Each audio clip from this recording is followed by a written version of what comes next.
buenas noches a todos. Es un gusto darles la bienvenida a una nueva sesión de Odela Virtual Academy, nuestro espacio de educación continua diseñado para que los médicos que no solo buscan la actualización científica, eh, encuentren también soluciones para evolución estratégica y empresarial. Porque sabemos que el ejercicio médico en Latinoamérica está cambiando y hoy no basta solamente con dominar las técnicas médicas, sino que necesitamos visión, estructura y toma de decisiones basadas en datos y sobre todo mentalidad de crecimiento. Por eso justo esta sesión es distinta. Hoy vamos a hablar de algo que pocas veces se enseña en la formación médica, los principios reales que sostienen el emprendimiento exitoso. Y para abordar este tema tan importante, contamos con un invitado excepcional. Tenemos el gusto de que nos acompañe Carlos Andrés Venegas, destacado líder empresarial en Colombia.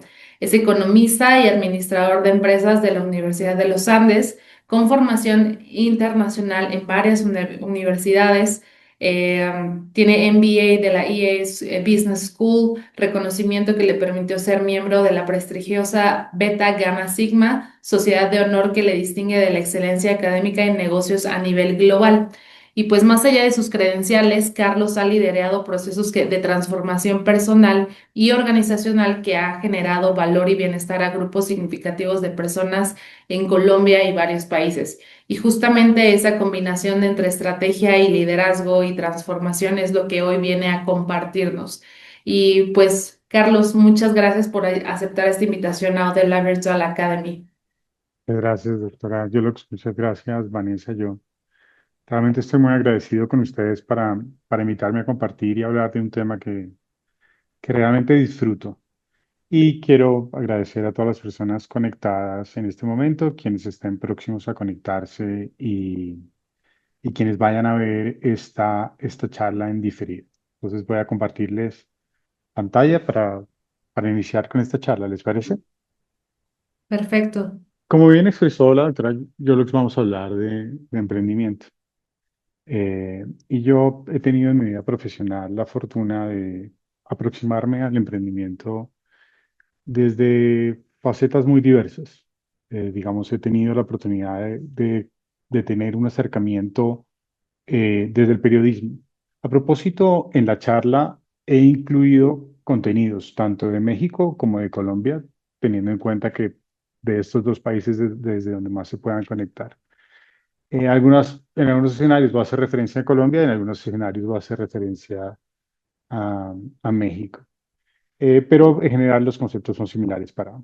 Entonces les decía, desde el periodismo, acá hay una revista muy prestigiosa en su momento que se llama la revista Dinero y por 10 años escribí los temas de emprendimiento.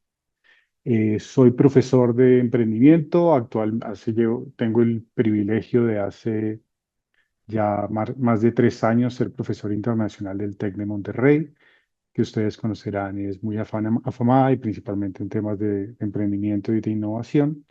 Pero en Colombia dicté en los Andes, en la Javeriana, en el CESA, fui 5 años director de emprendimiento del CESA, de la Javeriana, etcétera. Sin embargo, digamos que la faceta que me permite hablar con mayor propiedad, con mayor alegría, con mayor tranquilidad, es la faceta propia del haber emprendido. Entonces, yo principalmente hablo de emprendimiento como un emprendedor más, como quien lidera una empresa mediana en Colombia, muy similar a la inmensa mayoría de las empresas que constituyen el tejido empresarial de América Latina. Entonces, usualmente inicio por decir eso. Hablo de emprendimiento como un emprendedor y como alguien que vive lo que significa emprender todos los días. Y para hablar de emprendimiento, uno pudiera pensar que quien más se pueda llegar a traer a una charla como esta es quien tenga el deseo de emprender. Eh, y quisiera validar un poco de quienes estén conectados. Esta charla tiene valor tanto para quienes desean emprender o para quienes ya son empresarios, pero un poco para testear un poco el interés de quienes están conectados. Puedo imaginar que todos en la sala, si se han conectado para una charla de emprendimiento, quisieran emprender en algún momento, ¿no? No sé si puedan colocar un like o algo por el estilo que yo pueda percibir que hay un like, por lo menos hay una persona que quiere emprender. Acá hay un corazón, tres corazones y tres likes y un corazón. Ya con eso yo creo que es suficiente para entender que se han vinculado médicas o médicos o personas con el interés de tener algunas nociones de emprendimiento. Si eso es así, entonces digamos que se han conectado a la conferencia adecuada. Entonces iniciemos en ese entendimiento, que a todos en algún momento, o no a todos, a un grupo de personas en la población, sienten la atracción de algún momento a emprender. Y de eso va a tratar la charla, de dos preguntas muy importantes. Y es, ¿por qué emprender? Y algunos elementos de cómo emprender un poco con éxito. Por lo menos en un escenario introductorio, en otro escenario pudiéramos abonar en otros, ahondar en otros campos más, digamos, un poco más avanzados. Y la pregunta es, esta, ¿por qué emprender? Y no es una pregunta eh, que no, que no tenga un significado gigantesco, porque como un poco voy a tratar de persuadirlos, es que esta pregunta del por qué emprender va a marcar toda la diferencia en el camino del emprendimiento. Y la pregunta se hace aún más directa o aún más contundente cuando le agregamos el por qué emprender hoy. ¿Por qué emprender hoy? eh, en el 2026 con, digamos, tantas turbulencias. Justo hoy en Colombia, digamos, tuvimos unas marchas por el salario mínimo. No voy a entrar en eso, pero un poco yo creo que para todos es evidente que quienes estamos en la vida empresarial, y por eso les digo que hablo como emprendedor para emprendedores, digamos que la vida empresarial se ha hecho cada vez más un escenario de alta turbulencia, ¿no? Es una alta turbulencia. Uno lo que puede entender es que lo que estamos viviendo hoy, quienes estamos en el mundo de los negocios, ingresamos en una turbulencia y es una turbulencia que aparentemente no encontramos camino para salir de ella. Y pasan todos los años cosas que nos imaginamos.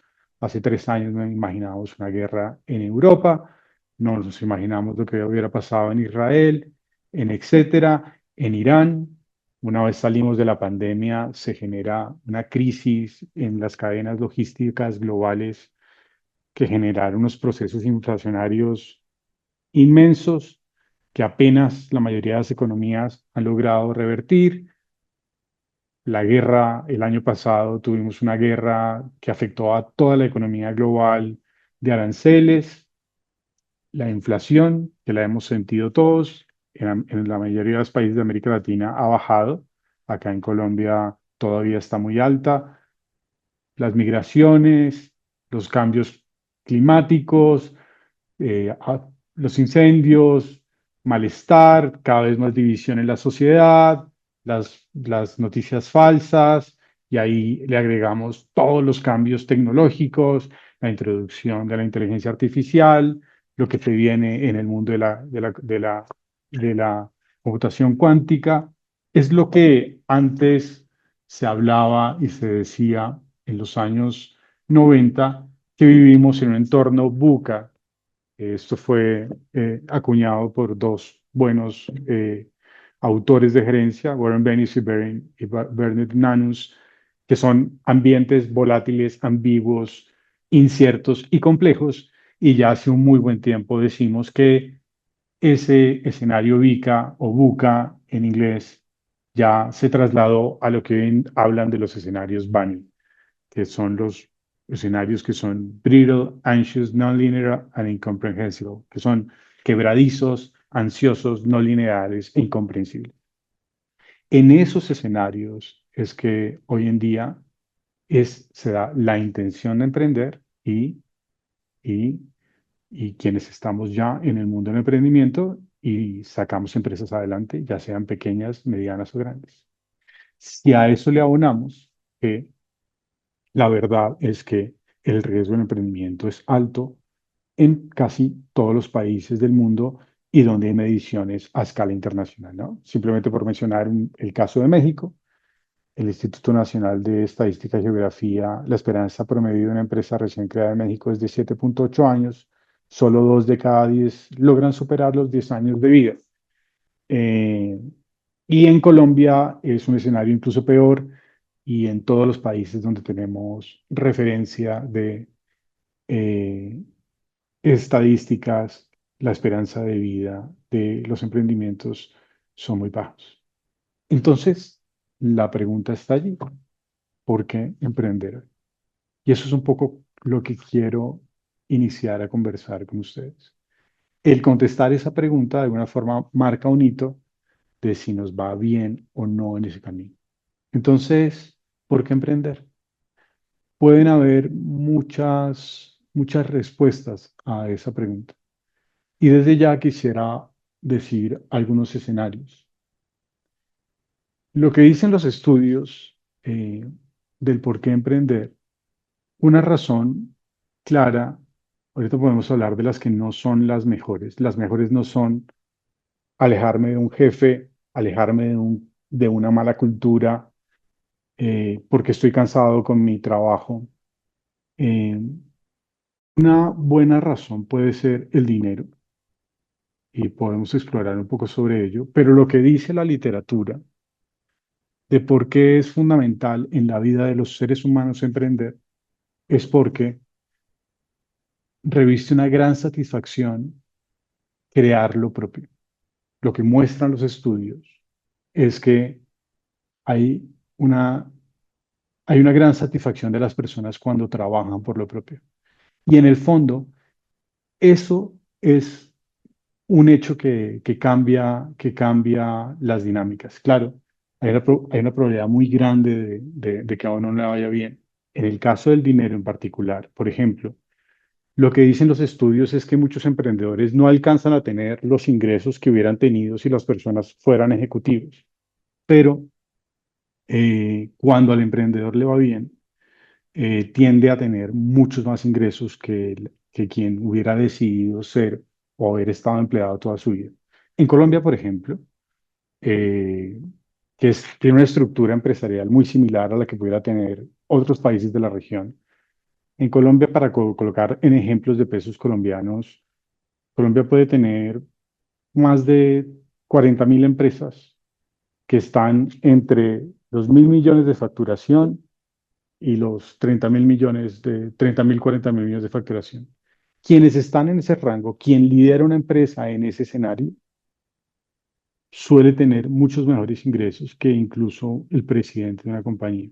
Entonces también los ingresos pueden ser un valor. Pero desde ya quisiera decir eso. Lo que realmente define el que finalmente toma la decisión y construye lo propio, eh, da una satisfacción gigantesca en el día a día, trabajar por lo propio, trabajar por lo propio. ¿Y por qué hoy en día? ¿Y por qué hoy en día? ¿Y por qué puede ser de valor y ser fundamental emprender en hoy en día? Y para eso quisiera comentar o, o decir desde la misma definición de un emprendedor. Este, por ejemplo, es un señor colombiano que a mí hace muchos años me encanta comentar. Él ya murió, se llama John Gómez Restrepo. Cuando escribía en Dinero, escribí su historia y tuvo la particularidad de que en vida creó 35 compañías, algunas grandes, como Productos Químicos Panamericana, Cartón de Colombia, Productos Familia. Muy pocas personas se le reconocen haber creado tantas compañías ellas mismas. No sé si, por ejemplo, en México el mismo Carlos Slim realmente creó tantas compañías o simplemente creó una muy rentable o si tienen algún referente de un empresario con estas características. John Gómez Restrepo incluso en Colombia no es tan conocido, pero este es probablemente el principal emprendedor que ha tenido Colombia. Pero en general, ¿qué se nos ocurre que pudo haber hecho cada vez que John Gómez creaba una empresa? No sé si alguien quisiera escribir en el chat. ¿Qué hacen en el fondo los emprendedores?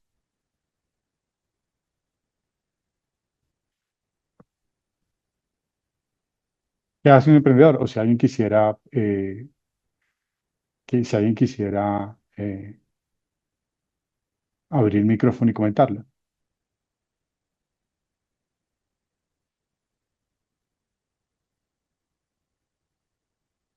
Pues por acá nos Vuelve están real. diciendo que materializar una idea, crear desde la pasión y la vocación, volver real un sueño, tener libertad financiera, tener una visión. Ok. ¿Qué más se les ocurre que puede crear, que hace un emprendedor cuando en el fondo crea una empresa? Ayúdame contestando, comentando lo que De escriben en pronto el chat. creando trabajo, o haciendo un aporte a la comunidad, también puede ser. Sí, pero algo incluso más sencillo, algo incluso más sencillo. Dicen por acá querer Brindar brindar, soluciones, ujú, Por dar estar dar por allí. oportunidades. oportunidades.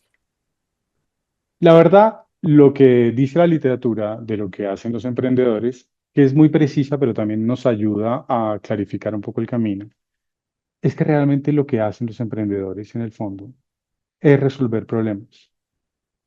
Eh, y, y eso es muy interesante porque si ustedes son, entiendo que son médicos, me imagino que los problemas que tienen son del campo de la medicina.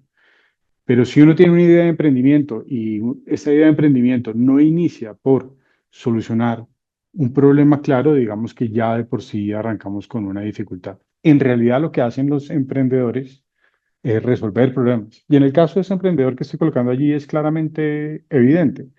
Digamos, en su momento no había el desarrollo del cartón en Colombia, ni del papel higiénico, ni muchos de los productos químicos. Cada empresa que él creó, la creó resolviendo un problema sentido que había en el país. Él solía decir que en Colombia, y uno puede pensar en América Latina, está todo por hacer. Y esa es una pregunta interesante para plantear si ese escenario de que en Colombia o en nuestra región está todavía todo por hacer, todavía se mantiene. Y volviendo un poco a ese escenario, de cómo contestar la primera pregunta del por qué emprender, hace muchos años me acompaña una pequeña historia medieval que me ayuda mucho a aterrizar esa respuesta. Y permítame, yo se la relato con mucha rapidez. En una ciudad medieval, a tres hombres que labraban la piedra en una plaza les hicieron la siguiente pregunta. ¿Tú qué haces? De inmediato, un primer hombre contestó sin levantar la mirada, estoy picando piedra. ¿Y tú qué haces? Le preguntaron al segundo. Este contestó alicaído, estoy trabajando. Y a un tercero le interrogaron, ¿tú qué haces? Este tercero dijo, yo, sonriente, yo estoy construyendo una catedral. Esta historia, que tal vez algunos de ustedes habían escuchado, tiene un profundo significado en esa primera pregunta que nos estamos haciendo. ¿Por qué emprender? ¿Qué significan que pueda significar el mundo, la imagen de la catedral en el mundo del emprendimiento? Si alguien quisiera colocar en el chat o prender el audio.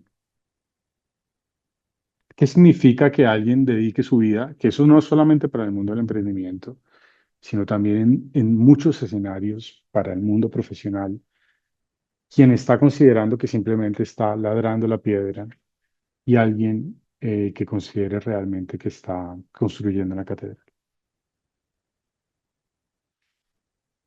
Que tiene un propósito, por acá nos dice Julie en el chat. En Alguien efecto, más. Ujú.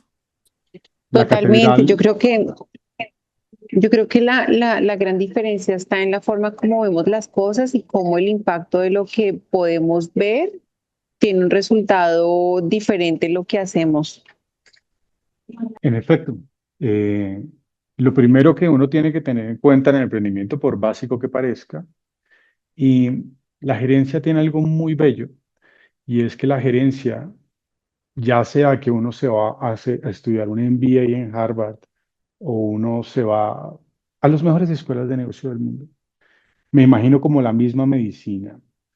Los conceptos más potentes y lo más importante realmente se, se lleva a las ideas más sencillas, pero no por sencillas no dejan de ser potentes.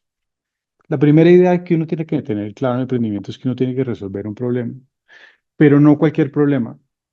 Uno tiene que resolver un problema eventualmente que a uno realmente le toque las fibras.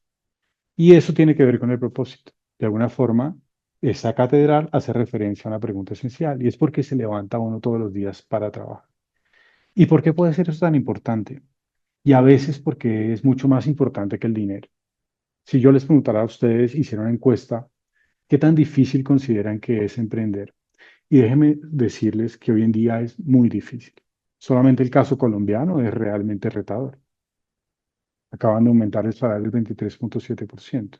Los empresarios a final del año pagamos el 35% de renta. Y adicionalmente está tramitándose una reforma eh, eh, que tributaría a las empresas más grandes con una carga adicional. Eso simplemente por comentar la coyuntura. Pero la verdad es que es muy retador, incluso cuando yo les he dicho. ¿Qué pasa si uno realmente solo concibe emprender con base al dinero o alejarme de un trabajo o alejarme de un mal jefe? Pues la verdad es que en el camino de emprendimiento uno se encuentra con dificultades todos los días. E incluso la compañía en la que nosotros tenemos tiene 25 años y yo todos los días no dejo de sentir que que la estamos sacando adelante todos los días. Y todos los días siento que puede pasar algo muy delicado que puede quebrar la empresa o todos los días siento que la empresa salió al otro lado. Pero la verdad es que todos los días uno se levanta a sacar a la empresa adelante. Y claro, una empresa con una facturación mucho más alta y con mucho más años llega a escenarios de mayor estabilidad. Pero la verdad es que es algo realmente retador. Y si uno no tuviera una motivación verdaderamente clara del por qué lo está haciendo, la probabilidad de que uno se retire del mundo del camino de emprendimiento es realmente alta y uno se vuelve a emplear o lo que fuera. Y ahí también hay una anécdota preciosa de Nicolás Loaiza y Gillo Alecardi, que fueron los fundadores de Boitec hace muchos años en Colombia. Ellos estudiaron en MBA en la Universidad de los Andes y en su tesis de grado eh, no habían gimnasios a gran escala en Colombia. Y ese fue el primero y fue algo muy retador porque incluso eran pareja en ese momento y en su momento lo que hicieron fue hipotecar el apartamento inicial, el apartamento de la mamá de ella, de la suegra, bueno, lo que uno tiene que tener una gran aversión al riesgo para eso. El primer Bodytech, que fue el de la séptima con 60 y pico, costaba tal vez 400 millones de pesos. Hoy en día cualquier Bodytech cuesta muchos miles de pesos y la cadena ya no está en su furor, pero en su momento alcanzó a estar en presencia en toda América Latina. Y hay algo muy interesante y es que él en particular, Nicolás Loaiza, había hecho 6 emprendimientos antes y nunca había tenido éxito. Y a él también tuve la oportunidad alguna vez de entrevistarlo y me dijo que la razón por la cual le fue bien a Uditec fue porque fue la primera vez que se arriesgó en emprender algo que él realmente le gustaba y conocía. Y resulta que él es un gran deportista, además de un gran empresario y hoy en día está en muchos otros sectores. Y si ustedes se ponen a pensar, tiene toda la lógica. Si uno emprende en algo que verdaderamente conoce, que verdaderamente le apasiona y que en el mejor de los escenarios conlleva a un propósito, pues uno tiene mayores posibilidades de innovar allí, de hacer propuestas distintas, de solucionar mejor un problema. De lo que actualmente en ese mercado en Colombia había en el momento. ¿Qué es en el fondo lo que hacen los emprendedores? Los emprendedores lo que hacen es resolver problemas de forma innovadora y ya voy a explorar un poquito más de eso. Hace poco se hizo, o en los últimos años se hizo muy famoso este concepto del Golden Circle, de un libro muy recomendado se llama Start with Why, de un autor que se llama Simon Sinek, que precisamente menciona eso de forma gráfica. Todas las compañías contestan 3 preguntas: ¿qué, cómo y por qué? La gran mayoría sabe el qué hace, la gran mayoría sabe cómo lo hace, pero muy pocas, en su opinión, las verdaderamente potentes, tienen muy claro el por qué lo hacen. Y contestar ese el por qué tiene mucho que ver con eso, esa imagen del propósito que en el fondo es tan importante para el mundo del emprendimiento. Si uno cuando crea algo no lo crea con una lógica de quiero aportar en algo, es muy difícil que uno después tenga éxito. Y si ustedes se ponen a pensar, es muy interesante porque el emprendimiento es como un juego, digamos. Digamos que es como es el único juego en el que uno elige la cancha en la que quiere jugar. Y cuando uno elige la cancha es cuando uno dice la idea, el propósito, el proyecto que quiere sacar adelante. Y uno es quien elige. Yo puedo elegir esta cancha, o puedo elegir esa cancha, o puedo elegir esta cancha, porque puedo tener distintas ideas o distintas iniciativas. Curiosamente, la mayoría de las personas eligen una cancha u otra porque cree que aquí va a tener mayores posibilidades de ser exitoso acá, pero muchas veces no considera, yo quiero emprender en una cancha que me apasiona, en donde quiero resolver un problema que realmente me apasiona. No es lo único que necesito para ser exitoso en el mundo del emprendimiento, pero sí estoy resolviendo un problema y estoy resolviendo un problema que me apasiona y conozco, tengo mucho terreno ganado en este camino. Y ese concepto del emprendimiento como un problema es fascinante. Esta persona que es muy reconocida en el mundo del emprendimiento, se llama Tina Seelig, que es la directora, fue por muchos años la directora del de las iniciativas de emprendimiento de Stanford. Tiene una frase que cristaliza esta idea con mucha potencia. Para los emprendedores, entre más grandes los problemas, más grandes las oportunidades. Y en esa perspectiva es bonito porque de alguna forma nos hace entender que emprender es en gran medida aprender a amar y resolver un problema. Eso es emprendimiento, aprender a amar y resolver un problema. Si hay algún comentario en el chat o algo que quieran comentarme, con gusto lo podemos comentar. Y cuando uno entiende que el emprendimiento es en gran medida aprender a amar y resolver el problema, cambia totalmente la lógica de esas primeras diapositivas que yo les mostré. Porque cada problema en la humanidad o en la sociedad, llámese los objetivos de desarrollo sostenible o en cualquier otro campo de desarrollo, llámese el fin de la pobreza, el hambre cero, la salud y el bienestar, el campo de la salud en el que ustedes están, es una oportunidad de emprendimiento. Y por increíble que parezca, a los emprendedores, el cambio y las dificultades, en vez de ser genuinamente, aunque parezca cliché, un problema, es una oportunidad. Y si ustedes se ponen a pensar, es cierto. Cuando se creó el celular y cuando se creó Internet, Internet fue un cambio tecnológico que generó una inmensa cantidad de oportunidades de emprendimiento. Lo mismo cuando aparecieron los smartphones, ahora que está la inteligencia artificial, pero eso solamente mencionando la tecnología. Todos los cambios que ocurren en la sociedad, ya sea cambios legales, cambios tecnológicos, cambios demográficos, cambios sociales, cambios, todos los cambios de alguna forma son movimientos en el comportamiento en las personas y por lo tanto nuevas formas de resolver problemas. Y si ya los he podido persuadir, lo que hacen los emprendedores es resolver problemas. Para los emprendedores, entonces, las dificultades genuinamente, en vez de ser un problema, son una oportunidad. Y eso lo muestra la historia. Solo que el emprendedor, como este siervo que vemos ahí en el carro, no se queda parado viviendo en el carro, sino que decide tomar otro camino. En vez de quedarse allí paralizado, es proactivo y reactivo. Y la historia lo comenta claramente.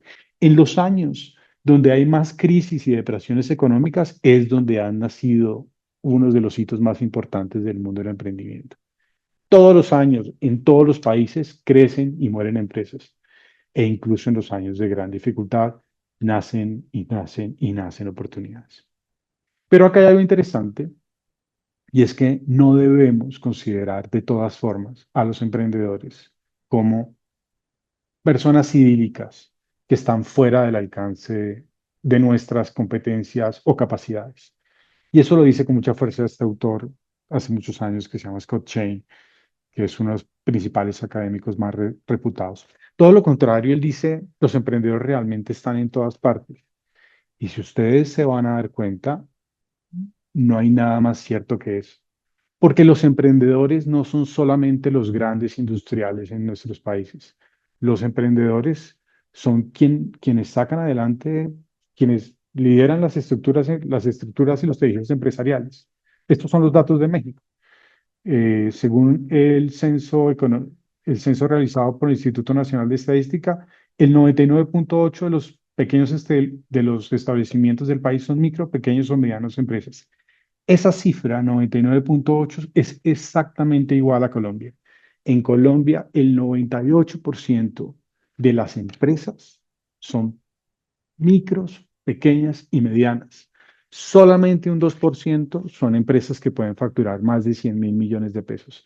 El resto somos emprendedores y empresarios estamos en todas partes. Y en el caso concreto de México, el 72% de los empleos totales y generan el 52% del PIB, que son cifras muy similares para Colombia, para Perú, para Ecuador. Nuestras estructuras son relativamente similares en ese sentido. Entonces, también cuando incluso en los medios se habla esa figura de que los grandes empresarios y de los mega ricos, es un poco cuestionable porque realmente los emprendedores están en todas partes y de todas las edades. Ahorita les voy a explicar algo que se llama la TEA, que tiene que ver con un indicador de medición global del emprendimiento, pero por lo pronto aquí es para que ustedes sepan que la gente emprende a lo largo de toda la vida.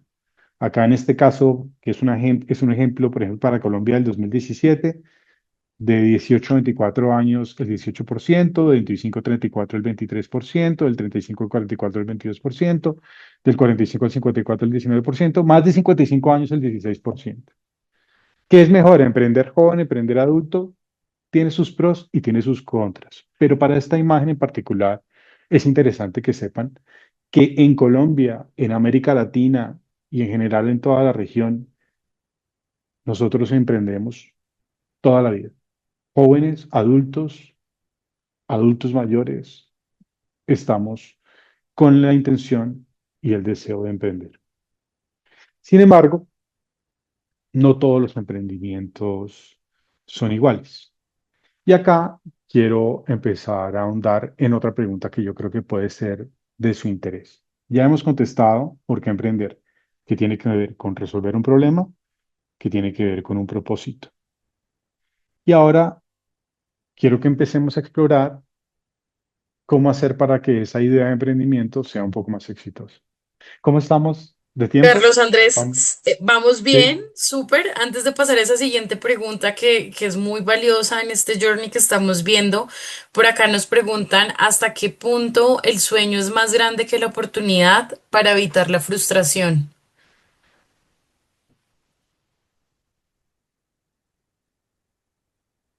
Pues mira, un poco lo que yo quisiera a Julie que hace esa pregunta, persuadir en esta segunda parte de la conferencia, de la charla, es que la gerencia y el emprendimiento son como cualquier otra disciplina y nada le garantiza a uno el éxito a la hora de emprender.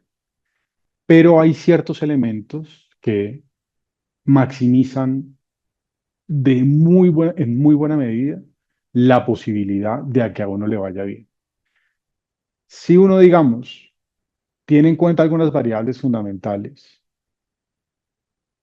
ya depende de qué tan grande sea el sueño, porque puede ser o un sueño pequeño para materializarlo de una forma pequeña, o un sueño mediano para materializarlo de una forma mediana, o un sueño muy grande, que también lo voy a hablar al final de la charla.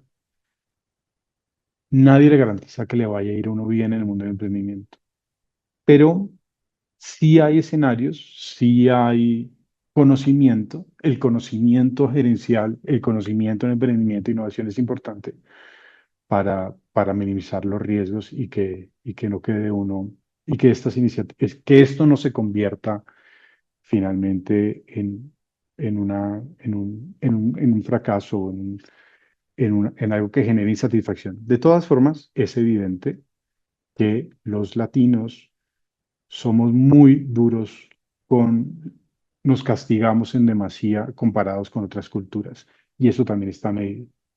Y parte de lo que hace falta para desarrollar una buena cultura de emprendimiento es, tanto a nivel empresarial como a nivel de los emprendedores, entender que la experiencia en emprendimiento es absolutamente valiosa para la vida y para el trabajo y para el desarrollo profesional. Pero tiene que ver un poco con lo que voy a decir en este momento. No todos los emprendimientos de todas formas son iguales. Y eso lo dice con mucha fuerza los indicadores. Y hace muchos años, ya hace buenos años, una, hay un estudio que se llama el GEM, que es el Global Entrepreneurship Monitor, que es una iniciativa que realmente ya tiene más de 25 años, inicialmente liderada por London Business School y Babson College, donde básicamente lo que hicieron fue coger universidades en todo el mundo para que escribieran un reporte anual. En México es el TEC, acá en Colombia es EAN y los Andes y varias otras universidades, pero básicamente hacen un informe anual desde hace varios años para tener como el termómetro anual del emprendimiento.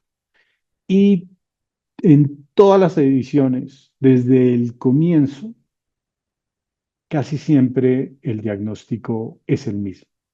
Lo voy a decir muy rápido para no entrar en detalle acá, pero ellos miden algo que se llama la TEA, la Total Entrepreneurial Activity, que es básicamente para que ustedes sepan qué porcentaje de la población de 18 a 64 años está en una empresa de 3 meses a 3,5 años. Para decirlo sencillamente, qué porcentaje de la población está emprendiendo de 18 a 64 años. Ayúdenme en el chat alguien que diga qué porcentaje de la población se les ocurre que emprende en un año. Si alguien quiere colocar algún dato y tú me ayudas a saber qué dice. Claro que sí. Bueno, El nadie se anima, pero quizás alrededor entre el 30, el 40. Por acá tenemos 10%, 30%. 30%, pónganse para pensar. Es decir, 30% significa de 3 de cada 10 personas decidieron Emprender. emprender en un año. Eso es inmenso. Digamos que una tasa más conservadora sería 10. A uno le sorprende, pero en todas las ediciones de este estudio a nivel global, todos los años, hay 3 países que son los ganadores. Y esos suelen ser México, Colombia y Perú, que tienen TEAs que van del 17 al 24%. Entonces, ¿qué quiere decir eso? Que cada año, casi el 25, entre el 17 y el 25% de nuestra población está saliendo a emprender, que es una cosa impresionante. Es decir, nuestros países son países de emprendedores. Y entonces hay algo muy raro allí, porque cuando uno va y mira los países más desarrollados, Japón tiene una TEA del 3%, o Bélgica tiene una TEA del 4%, o incluso Israel, que en teoría es la panacea del mundo del emprendimiento, apenas tiene el 5%, que quiere decir que apenas el 5% de la población está emprendiendo año a año. Y pareciera contradictorio, ¿no? Cómo, cómo estos países que son mucho más desarrollados que en los nuestros, aunque tengo que decir que en el caso de México tiene mucho más desarrollo que Colombia, eh, emprenden mucho menos, ¿no les parece un poco contraintuitivo eso? Y la diferencia es muy profunda y tiene que ver un poco con el comentario que hiciste ahorita. Esta es, por ejemplo, la probabilidad de iniciar un negocio, y acá es muy claro lo que les digo. El 54% de la gente está dispuesta a iniciar un negocio en Perú, el 54% en Colombia, el 53% en México. Perú, Colombia y México son los países consistentemente más emprendedores del planeta. ¿Y por qué entonces no somos el país, pues México es más desarrollado que Colombia? Pero ¿por qué Colombia, Perú y México no son los países más ricos del mundo?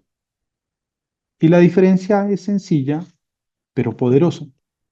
Y es que el GEM define 2 tipos de emprendimiento. Hay un emprendimiento por necesidad y hay un emprendimiento por oportunidad.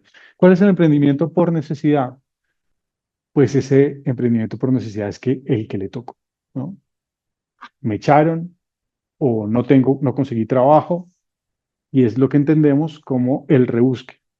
¿Y cuál es el emprendimiento por oportunidad? Es un emprendimiento distinto, es un emprendimiento planificado, es decir, identifico esta oportunidad y lo que hacemos los emprendedores es a partir de un problema obtener unos réditos y es totalmente distinto uno emprender porque identificó una oportunidad ha estudiado, que le puede sacar un rédito, a emprendí porque no tengo otra cosa.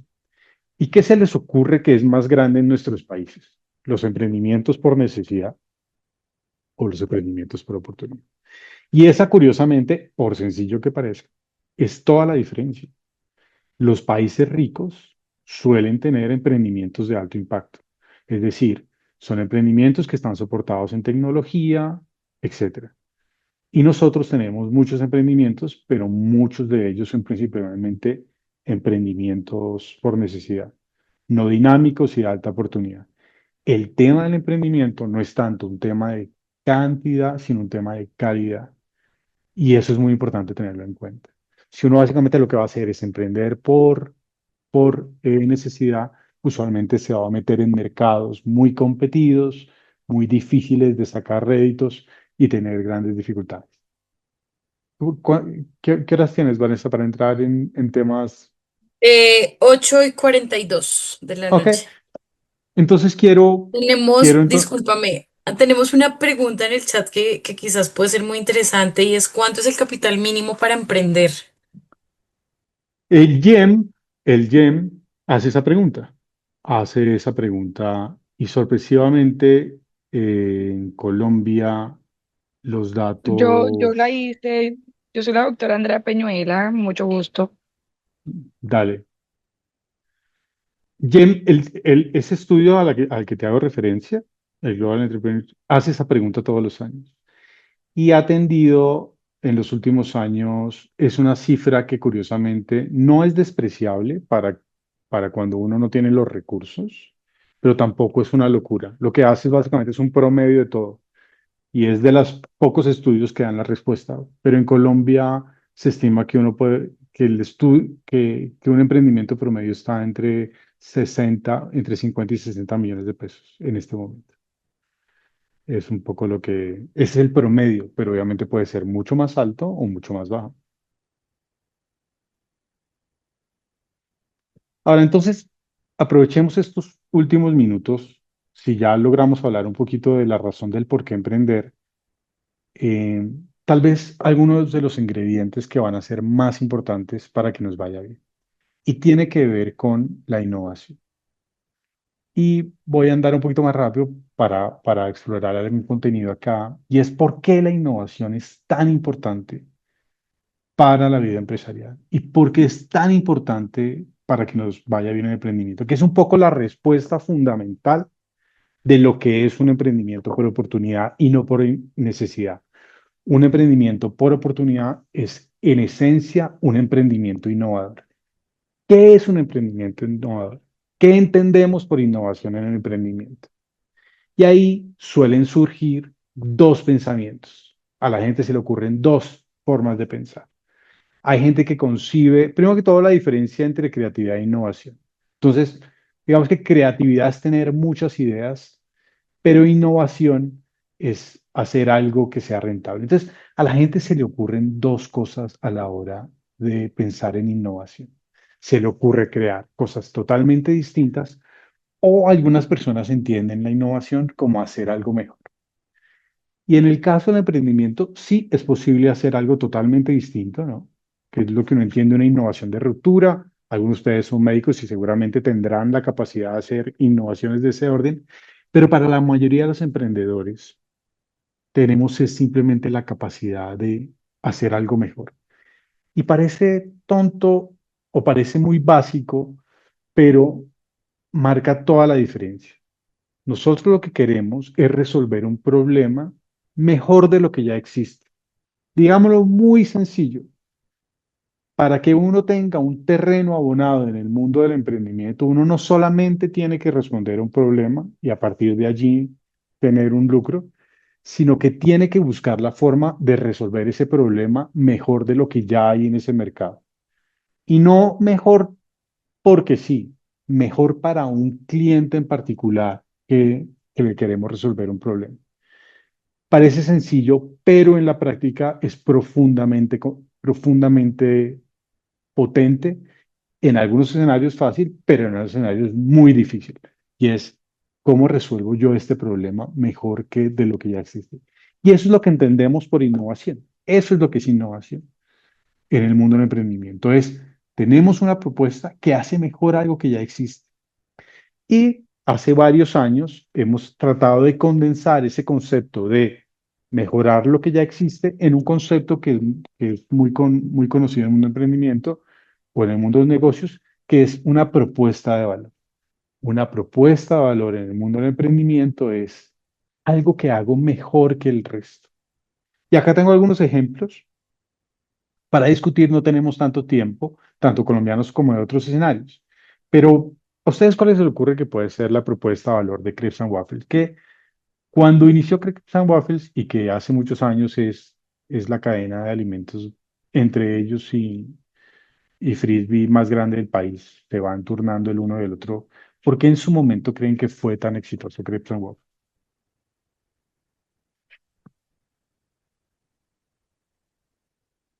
¿Alguien que pueda colocar en el chat o quiere decir?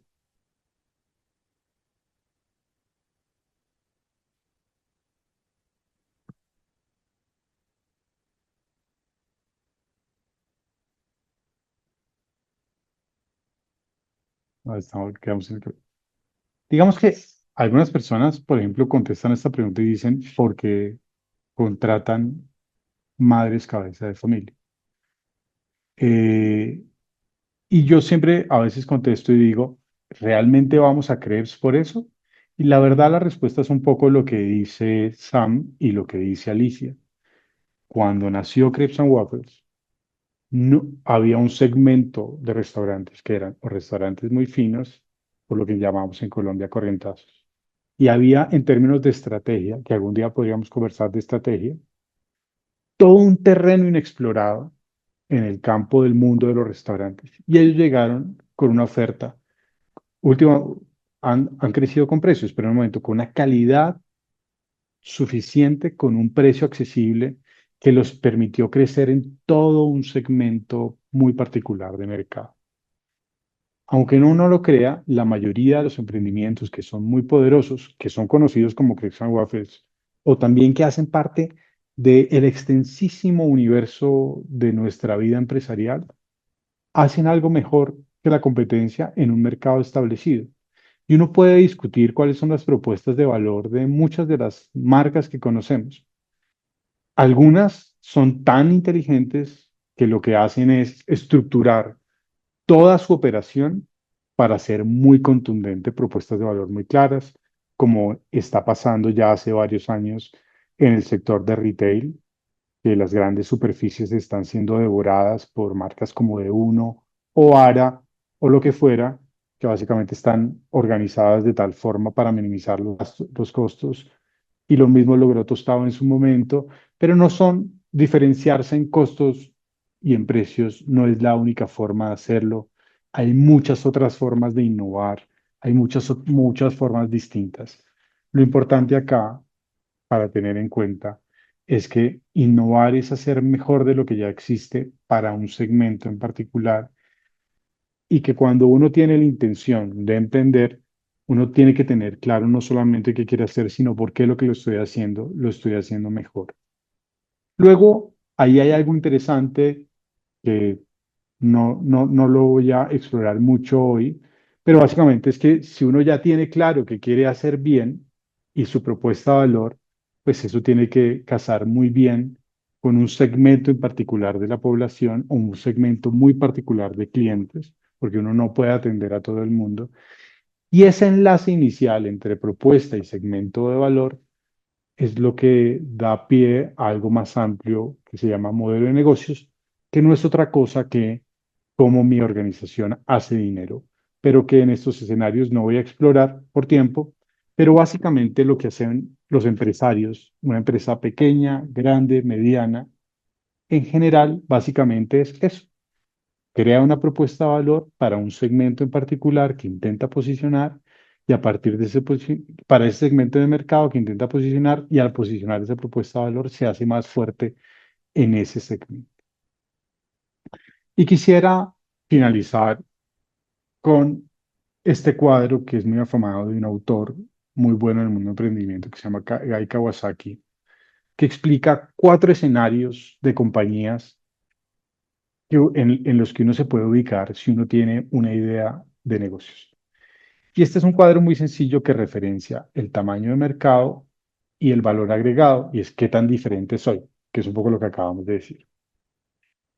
Si tenemos una idea de negocio, entonces, para decirlo de una forma muy sencilla, y esto es particularmente valioso, lo decía John Gómez, si usted tiene una idea de negocio y usted no hace algo más económico que el resto o lo hace mejor, la probabilidad de que usted fracase es altísima. Lograr ofrecer algo más económico que el resto es particularmente difícil, pero también algo mejor de lo que existe. Entonces, este cuadro refleja un poco eso.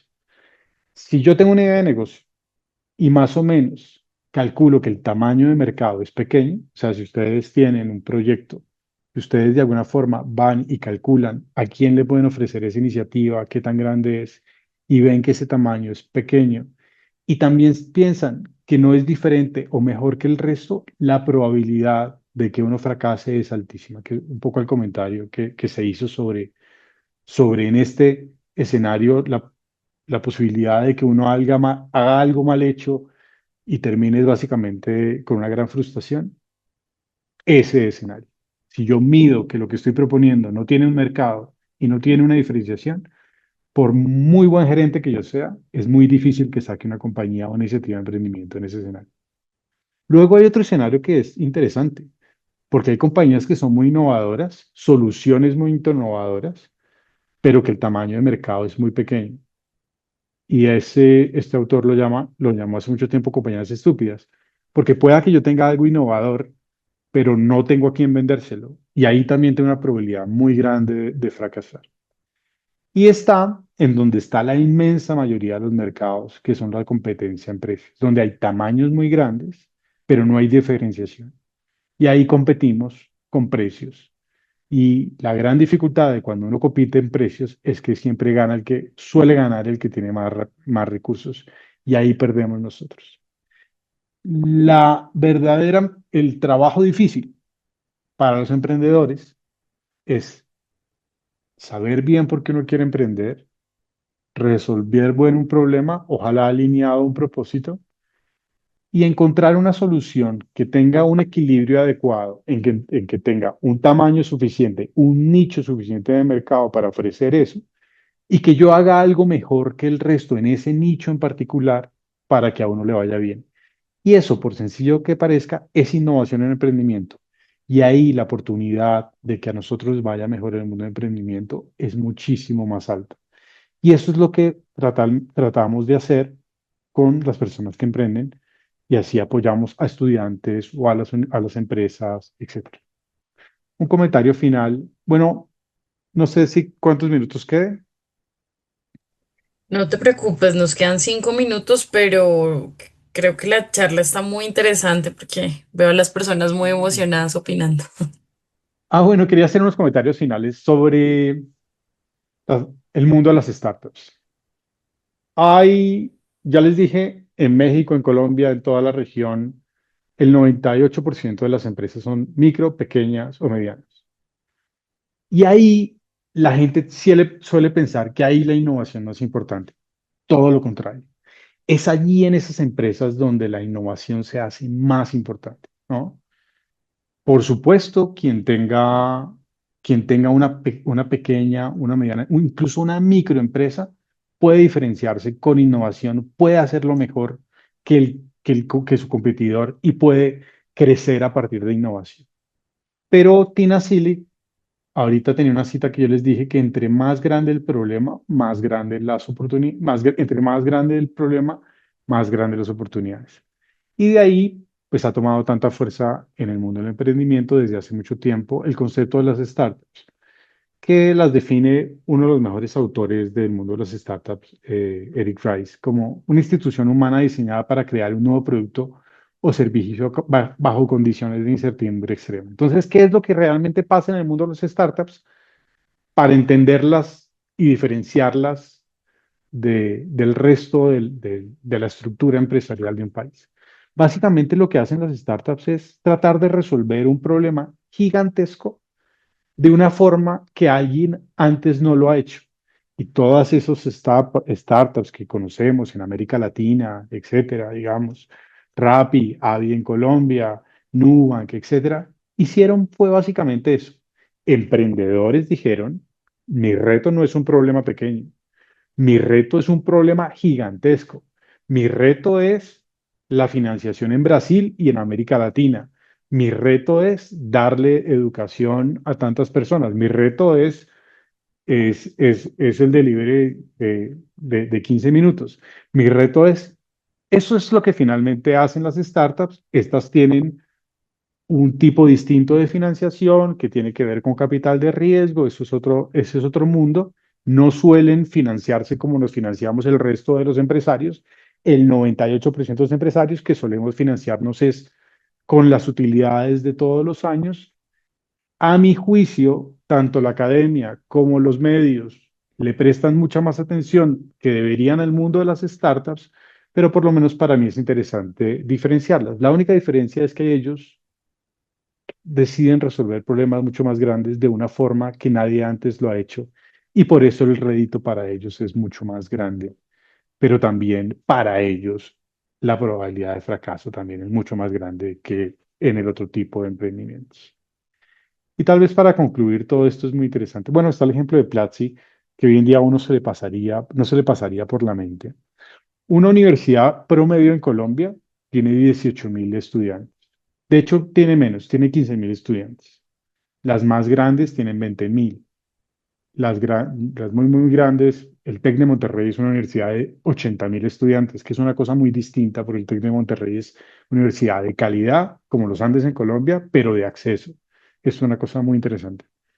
Pero máximo llegan a tener 80.000 los más grandes. Y Platzi hace muchos años, creada por un colombiano y por un guatemalteco o un centroamericano, pues crearon una comunidad que hoy en día tiene más de 3 millones de estudiantes. Eso es el mundo que estamos viviendo hoy en día, que una sola persona puede cambiar totalmente un sector a partir de básicamente de los mismos principios básicos del emprendimiento, porque no es otra cosa que resolver un problema de una forma distinta, en este caso, la forma en la que las personas se capacitan y aprenden. No es nada distinto a eso. Y finalmente, esta cita de Howard Gardner, que hablamos mucho tal vez de emprendimiento, de cifras de cómo emprender, pero no se habló de liderazgo y todo esto tiene que estar siempre acompañado, porque en este camino, si uno no es una buena persona, difícilmente será un buen empresario y yo diría que uno debería arrancar es por eso, por ser una buena persona, que es lo que finalmente lo que llevará a uno a ser un buen emprendedor. Y un poco es eso. Carlos Andrés, muchísimas gracias. Creo que ha sido una charla muy inspiracional. Hoy me voy de acá sintiendo que mi propósito en la vida es resolver problemas muy importantes y seguir aportando valor a las personas que me rodean y hacia allá el ver el camino del emprendedor con otros ojos. Por acá tenemos a Julie Castellanos que nos hace una pregunta y es, ¿cómo aterrizas el sueño de emprender en un negocio medible? Pues esto pensando en por qué las startups no son no todas son muy exitosas. Pues yo, como digo, soy muy crítico del mundo de las startups, porque se vende el sueño de ser millonario en poco tiempo y uno no se da cuenta de que muchas personas que se meten en ese camino, mucha gente, pues digamos, no termina teniendo éxito porque uno debería tener claro cuando ingresa en ese camino que incluso la tasa de fracaso es más alta. Entonces, pero eso no quiere decir que uno deba tener en cuenta que las startups sí dinamizan la economía, sí generan la innovación. No todas generan empleo, pero en unos escenarios sí generan empleo. Eh, eh, pero a veces a mí yo me cuestiono mucho el que las startups a veces son una moda y a veces las personas por seguir las modas no tienen una noción más aterrizada del mundo del emprendimiento y más tranquila, que es emprender e innovar en sectores tradicionales donde uno tiene mayores posibilidades de éxito. Y la gente con la ilusión de serse millonario en muy poco tiempo es como la versión del dinero fácil del mundo del emprendimiento, cuando realmente acá no hay nada fácil si hay gente que lo logra, pero uno tiene mejores oportunidades identificando industrias tradicionales, problemas cercanos, más pequeños, más manejables, en los que uno tenga mayores posibilidades de resolver.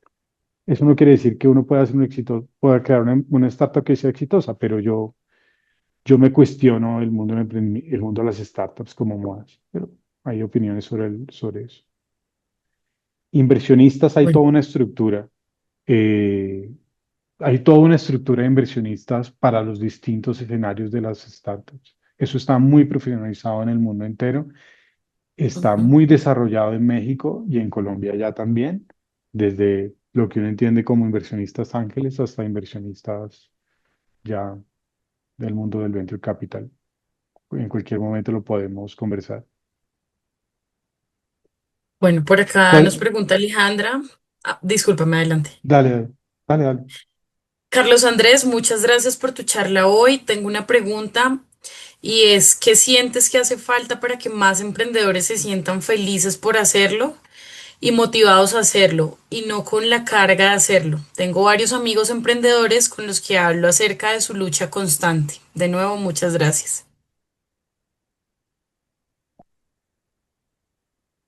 Es que esa es una pregunta difícil porque, a ver, yo siempre cuando llego a la oficina me acuerdo de una anécdota que alguna vez alguien dijo que emprender es, en verdad la vida profesional es como una sinfonía, ¿no?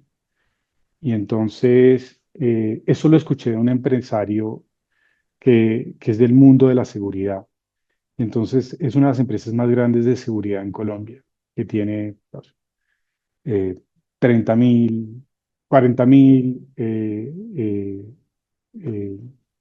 personas de la seguridad, porteros o profesionales de la seguridad. Imagínense los problemas que tiene la compañía de esas dimensiones. Y el tipo decía algo que me marcó mucho.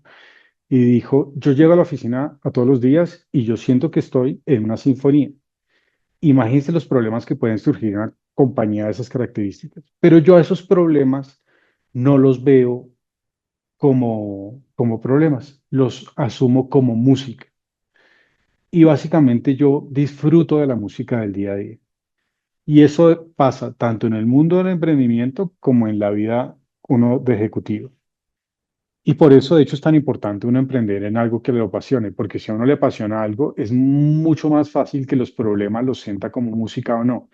Pero la verdad es como uno asuma las cosas. Uno puede los problemas del día a día asumirlos como la música de una sinfonía que uno está llevando o como los problemas que los agobian. Y eso le pasa a los emprendedores y le pasa a los ejecutivos. Y eso le pasa a empresarios en empresas exitosas o en empresarios en empresas en dificultades. Y ahí yo no diría, no es tanto del empresario como tal, sino es la forma en la que uno convive con la música del día a día. Y a mí me pasa, o sea, tenemos problemas todos los tiempos, pero yo trato de analizarlos como música y tiendo a disfrutarlo muchísimo, incluso los problemas, los difíciles, el día a día. Luego también hay gente que está muy dada a la operación y disfruta la operación. Y uno también se tiene que medir en eso. Entonces, hay gente que le gusta la operación, resolver problemas. Sí, los chicharrones del día a día, hay gente que los disfruta y hay gente que no tanto. Hay gente que los ve como música. Yo les diría eso, que traten de ver los problemas como música y empieza a cambiar una perspectiva de las cosas. Wow, maravilloso. Sam Lira nos pregunta, ¿cuál sería el reto más difícil de lograr en una startup de una clínica estética? Como les decía, el concepto de startup está motivado por qué tan grande es el problema.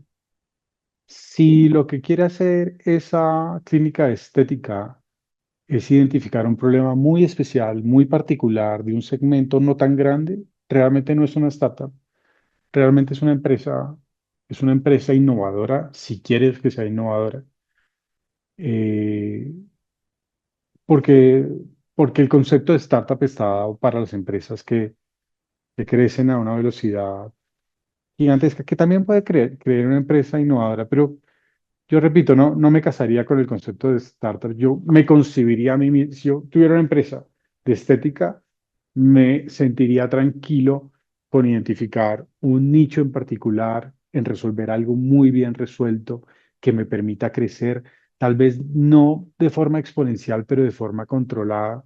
Hace muchos años un autor que se llama Bob Burleigh escribió un libro fascinante que se llama Lo precioso de lo pequeño y relaciona la belleza de las compañías que no desean crecer tan rápido.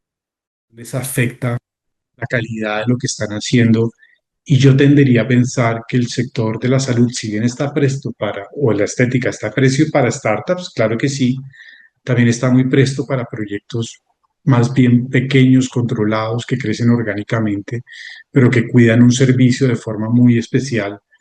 Eh, y a veces si uno quiere hacer eso, no se debería concebir a uno como una startup, sino una compañía especial, innovadora. Lo hermoso de la belleza de lo pequeño o de lo mediano es muy potente, no necesariamente todo tiene que ser inmenso para que sea valioso.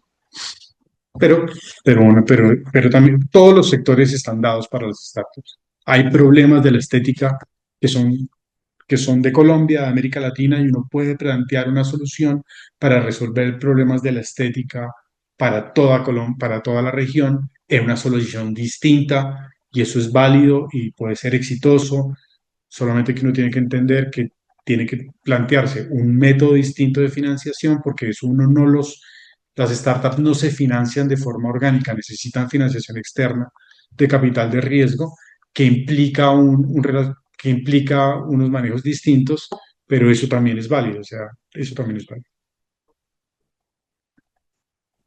Maravilloso. Y tenemos un par de preguntas más ya para ir cerrando porque entendemos que ya estamos sobre el tiempo.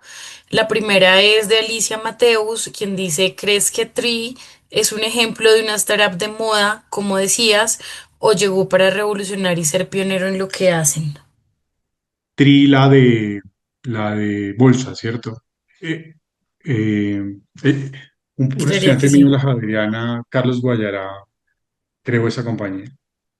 Y no sé la respuesta, sé que fue muy exitoso, los veía muchos en medios hace un buen tiempo, pero no sé cómo estén ahorita. Sé que estaban activos, pero no sé qué tan exitosos estén actualmente, pero no porque no lo sean, sino por desconocimiento mío. Lo que sí sé es que están resolviendo un problema muy potente, que es la democratización de la inversión en renta variable. Entonces es un hecho absolutamente loable. Y para ser más concreto respecto a la pregunta, no creo que sea una moda, porque Colombia tiene todavía unas tasas, unos porcentajes de participación en bolsa bajísimos comparados con otros países. O sea, en Estados Unidos hace muchísimos años el porcentaje de la población que invierte en bolsa es gigantesco comparado con nuestros países. Entonces, ya sea porque Tri lo va a seguir desarrollando en los próximos años o porque lleguen otros competidores más innovadores, también hay que entender es que también nuestro mercado bursátil, por otras razones más estructurales, todavía no se ha podido desarrollar y falta mucho para que se haga, pero, pero ese es un problema latente que tarde que temprano, no sé si en 5 10 20 30 años, se va a democratizar la inversión en bolsa. Ese también es otro tema muy difícil para hablar en otro momento, porque hay veces soluciones maravillosas de tecnologías espectaculares que a veces todavía no están en su momento. Por ejemplo, cuando se creó pagos online, que después fue PayU, etcétera, ellos duraron, José Vélez y Martin Schiff duraron 8 años en un apartamento sin tener rentabilidad hasta que el mercado finalmente les dio para que pudieran ser rentables con pagos online y después PSE. Entonces, hay tecnologías que todavía no están lo suficiente maduras para que para que puedan tener tracción. Y yo respecto a Tri solamente deseo que les vaya muy bien como a todos los emprendimientos en el país y que ese mercado se madure más. Maravilloso. Muchísimas gracias. Y ya con esta pregunta cerramos y es teniendo en cuenta la influencia de los precios bajos, la pregunta es, ¿cómo mantenerse encaminado y luchar por los proyectos que generan valor y por consiguiente, pues, con precios altos? Ese tema es fascinante y es el corazón de la estrategia. No hay que desconocer que el precio es un gran decisor de mercado. En el mío, por ejemplo, que yo es comercio internacional de productos químicos y materias primas. Trato de dar el mejor servicio, la mejor calidad, etcétera, pero incluso si yo pudiera medir en mi mercado, el 70% para tomar la decisión es una decisión basada en precio y un 30% en otros criterios, disponibilidad, calidad, etcétera.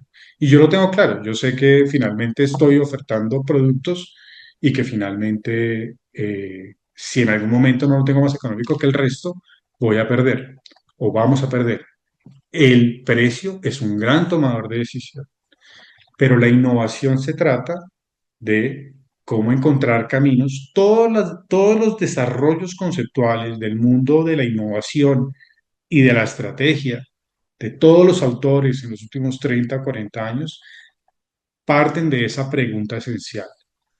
¿Cómo tomar un mercado que gravita en precio para convertirlo en un mercado que gravita en el valor, para tener mejores márgenes?